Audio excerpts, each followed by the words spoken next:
Welcome back नाज़रीन studio में मूंखे हींअर जॉइन कयो आहे अब्दुल हमीद भुट्टो साहब जेके सीनियर तज्ज़िया निगार आहिनि। तव्हांखे ख़बर आहे त सिंध में 4 डिसंबर ते सकाफ़ती ॾिहाड़ो मल्हाइण जे हवाले सां हुकूमत तरफ़ां ऐलान कयो वियो आहे। नाज़रीन, सिंध उहा धरती आहे जेका 7000 साल पुराणी तहज़ीब रखंदड़ आहे ऐं हिन जी सकाफ़त तमामु ई ख़ूबसूरत आहे, जंहिंमें शलवार कमीज़, अजरक, टोपी, सुसी, चुनरी सभई अची था वञनि। जॾहिं इहे सभु रंग गॾिजंदा आहिनि त ख़ूबसूरत हिकिड़ी सकाफ़त जुड़ी पवंदी आहे ऐं उहा आहे सिंध जी सकाफ़त। इन ई सकाफ़त जे हवाले सां जेकॾहिं 4 डिसंबर खे असांजी हुकूमत सकाफ़ती ॾिहाड़े तौरु मल्हाइण जो ऐलान कयो आहे त यकीनन इहो ऐलान ज़बरदस्त आहे, जंहिंजी पूरी सिंध आजियां कई आहे ऐं अवाम भरपूर तयारियूं करे रहियो आहे। इन हवाले सां असां ॻाल्हि ॿोल कंदासीं हमीद भुट्टो साहब सां। अस्सलाम वालेकुम हमीद साहब। हमीद साहब, असीं तव्हांखे भली कार था चऊं पंहिंजे स्टूडियो में अचण ते। 4 डिसंबर जे हवाले सां पाण ॻाल्हि ॿोल कंदासीं। हुकूमत ऐलान करे चुकी आहे 4 डिसंबर खे सकाफ़ती ॾिहाड़े तौरु मल्हाइण जो। इन हवाले सां अव्हां छा था चवणु चाहियो? सनम ॻाल्हि आहे त मुक़दमो ग्रुप जंहिंजी धरती टीवी चैनल भी आहे, मुक़दमो सिंधी अख़बार, मुक़दमा उर्दू अख़बार भी आहे। मुक़दमे ग्रुप फ़ैसिलो कयो आहे त सिंध में जेको सकाफ़त जे नाले सां जेको कुझु राता हुयो वञे पियो त अलॻि अलॻि ॾींहंनि ते साज़िश करे त अलॻि 2 ॾींहं मल्हाइजनि, पर हिकिड़ो ॾींहुं मल्हाइजे। सिंध में एकता हुजे, माण्हू पंहिंजी सकाफ़त ते, ॿोलीअ ते, रहणी करणी जे हवाले सां उहे कॾहिं बि अलॻि न आहिनि थिया। सिंध जी सकाफ़त, ॿोलीअ ऐं तहज़ीब जी जेकॾहिं ॻाल्हि कबी त उन हवाले सां हमेशह सिंध जे माण्हूअ पंहिंजी ॿोलीअ ते कॾहिं कंप्रोमाइज़ न आहे कयो। ऐं धरती टीवी, मुक़दमो ग्रुप जे सिंधी अख़बार, मुक़दमो, मुक़दमा गॾियल तौरु फ़ैसिलो कयो आहे, ऐलान कयो आहे त सिंधी क़ौम खे जंहिं तरीक़े सां साज़िश तहत 2 हिसनि में विरहाइण जी हिकिड़ी कोशिशि थी आहे, उन कोशिशि खे ख़तमु कजे। उन कोशिशि जेकी आहे साज़िश वारी कोशिशि खे नाकाम कजे। उन साज़िश खे नाकाम करण लाइ मुक़दमो ग्रुप अॼु ऐलान कयो आहे त असीं पंहिंजी जेकी क़ौम जी, हिन धरतीअ जी ॻाल्हि, हिन धरती धड़ियुनि जी ॻाल्हि, उहा जेकी तहज़ीब आहे, असांजी सदियुनि वारी जेका तहज़ीब आहे, उन तहज़ीब याफ़्ता क़ौम जेका असीं 5000 सालनि खां वठी तहज़ीब याफ़्ता क़ौम जा पाण खे वारस सॾायूं था। हमेशह असां वटि हिन ॿोलीअ ते मुख़्तलिफ़ माण्हुनि राता बि हया आहिनि, मुख़्तलिफ़ क़िस्म जूं काऊं बि कयूं आहिनि, पर धरती धड़ी हमेशह मुतहद थी उन्हनि सां मुंहुं मुक़ाबिलो कयो आहे। अॼु बि जेकॾहिं के क़ुवतूं, के माण्हू असांखे हिन धरती धड़ियुनि खे 2 हिसनि में विरहाइण जी कोशिशि कनि था त उनखे नाकाम करण जी छा सबब आहे, छा वजह आहे जो वक़्तन फ़वक़्तन सिंध ते अहिड़ा राता थींदा रहिया आहिनि? जॾहिं बि माण्हू मुतहद थींदा आहिनि, सिंधी अवाम मुतहद थींदो आहे त कुझु धुरियूं या कुझु मख़सूस माण्हू पंहिंजे मफ़ादनि जे ख़ातिर उन्हनि खे छिड़ विछिड़ करण जी कोशिशि कंदा आहिनि। जीअं बिल्कुलु हींअर तव्हां ॾिसो पिया त सॼी असांजी सिंध हिकु तरफ़ मुतहद थी ऐं हिन ॾींहं जी भरपूर आजिया करे रही आहे, तयारियुनि में ज़ोरनि शोरनि ते आहे। सॼी सिंध अजरक ऐं टोपीअ जी ख़रीदारियुनि में मसरूफ़ आहे, पोइ बि कुझु धुरियूं उन्हनि खे जेको आहे सो मुंतशिर करे रहियूं आहिनि। छा ॻाल्हि आहे त 4 डिसंबर ते असल में ॾींहुं जेको आहे मुख़्तलिफ़ इदारनि सां गॾिजी धरती टीवी ॾींहुं मल्हाइण जो ऐलान कयो आहे ऐं सिंध सरकार जेका सरकार आहे, हिन सूबे जी हुकूमत आहे, उन इन ऐलान जी हिमायत पिणु कई आहे। 4 डिसंबर ते अहिड़ो बिल सिंध असेंबली मां पिणु पास थी चुको। हर साल सकाफ़त ॾिहाड़ो सरकारी सतह ते मल्हायो वेंदो ऐं ज़ाहिर आहे जेका स्टेट आहे, जेका सरकार आहे, जेकी रियासत आहे, असेंबली जेका असांजी मुक़दस ऐवान आहे हिन धरतीअ जो, उते हिकिड़ो फ़ैसिलो थिए थो ॾींहुं सरकारी सतह ते मल्हाईंदासीं। पोइ ज़ाहिर आहे जेका मीडिया, जेके इदारा सभई उन ऐलान खे आजिया त कंदा ई कंदा जेको असेंबली मां बिल पास थिए थो। 4 डिसंबर जो ऐलान जेको आहे उन में मुख़्तलिफ़ सिंधी जेके इदारा चैनल्स उहे बि उन में शामिल आहिनि। सरकार, समाजी, सकाफ़ती, सियासी सभु जमायतूं उन में गॾिजी सकाफ़त ॾिहाड़ो मल्हाइनि पियूं। अवां ॻाल्हि पई की त कुझु धुरियूं छो थियूं कनि? हमेशह थियो आहे त मुख़्तलिफ़ दोदो बि आहे, त सूमरो बि आहे। दोदो आहे उनजो भाउ, उनजो मुखालिफ़ रहियो, चनेसर रहियो। उन खां पोइ हर दौर में मुखालिफ़ बि रहनि था। असां वटि कायर हर दौर में पैदा थियनि था।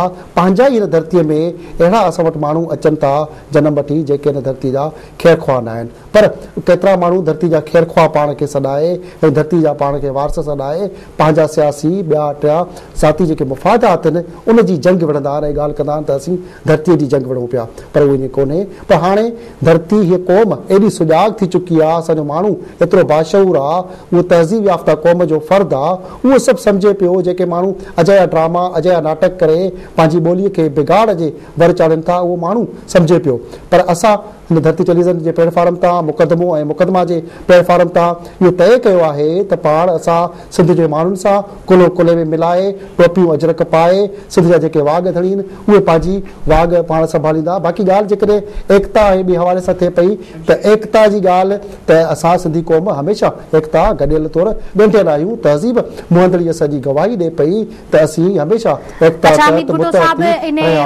पाण जी ॻाल्हि ॿोल जारी रहंदी पर असां सां लाइन ते हिन वक़्तु मौजूद आहे शमशेर उल हैदरी। अस्सलाम वालेकुम शमशेर साहब। शमशेर साहब अस्सलाम वालेकुम। वालेकुम सलाम दीदी। शमशेर साहब असां सां स्टूडियो में हमीद भुट्टो भी मौजूद आहिनि ऐं असीं अवां सां ॻाल्हि ॿोल करणु चाहियूं था अजरक ऐं टोपीअ जे हवाले सां जेको सिंध हुकूमत ऐलान कयो आहे 4 डिसंबर ते सकाफ़ती ॾिहाड़ो मल्हाइण जे हवाले सां, इन हवाले सां तव्हां छा चवंदो? ॻाल्हि इहा आहे त अवल त 4 जेके आहिनि से ऐलान थिया आहिनि। हिकिड़ा चवनि था सकाफ़त हफ़्तो था मल्हायूं, ॿिया चवनि था एकता हफ़्तो था मल्हायूं, ॿिया चवनि था त टोपी अजरक जो ॾींहुं था मल्हायूं, के चवनि था त सिंध सां मोहबत जो ॾींहुं था मल्हायूं। हाणे इहो आहे त अवल त जेकॾहिं एकता आहे त इन सिलसिले में जेकॾहिं सभु गॾु न आहिनि, जुदा जुदा फंक्शन्स कनि था ऐं जुदा जुदा ऐलान कनि था त पोइ एकता जो जेको मफ़हूम आहे सो ई ख़तमु थी वञे थो। असां सिंधियुनि जी कहिड़ी एकता आहे? इन सिलसिले में सभई गॾिजी का हिकिड़ी तारीख़ मुक़ररु कंदा।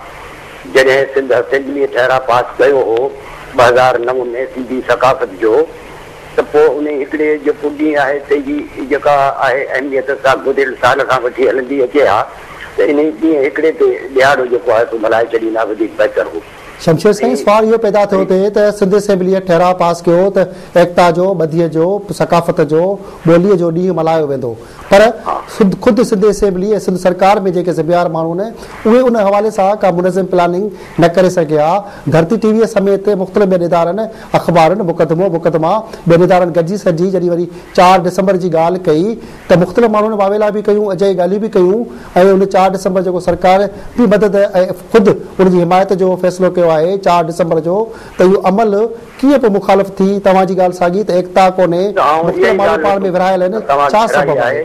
महिरबानी ॻाल्हि इहा आहे त कहिड़ी बि तारीख़ जेका आहे छा हुजे त उहा हिकिड़ी हुजे ऐं जॾहिं अॻे असां वटि मिसाल आहे 4 डिसंबर जो त असांखे उहा हिकिड़ी तारीख़ जेका आहे उहा नज़र में रखी सभिनी खे गॾिजी कमु करणु खपे। हा, हिकिड़ी ॻाल्हि। ॿी ॻाल्हि त जॾहिं असीं टोपी ऐं अजरक जी ॻाल्हि था करियूं त पोइ टोपी ऐं अजरक जो ॾींहुं न चइजे, ॾींहुं सकाफ़त जो हुजे। सही आहे, पोइ इन सिलसिले में सकाफ़त जा जेके बि पासा आहिनि क़दीम ज़माने खां वठी असांजूं रीतूं रस्मूं, असांजा हुनर, असांजूं आदतूं, असांजो मिज़ाज, असांजो फोकलोर, अदब, शाइरी जेकी कुझु आहे, रहणी करणी, खाधा पीता, लिबास सभु हुन में अचनि था। टोपी अजरक असांजे सिर्फ़ु लिबास जो हिकिड़ो हिसो आहे ऐं इन ते जेको आहे सो असांखे फ़ख़्रु करण जे लाइ एतिरो जेको आहे सो लॿाड़ू न आणणु खपनि, छाकाणि त टोपी जेका आहे सा असांजी अलामत आहे ज़ाहिरी, अमली अमानत जेका आहे अलामत सा असांजी न आहे। अजरक आहे त असीं त ड्राइंग रूम में उहो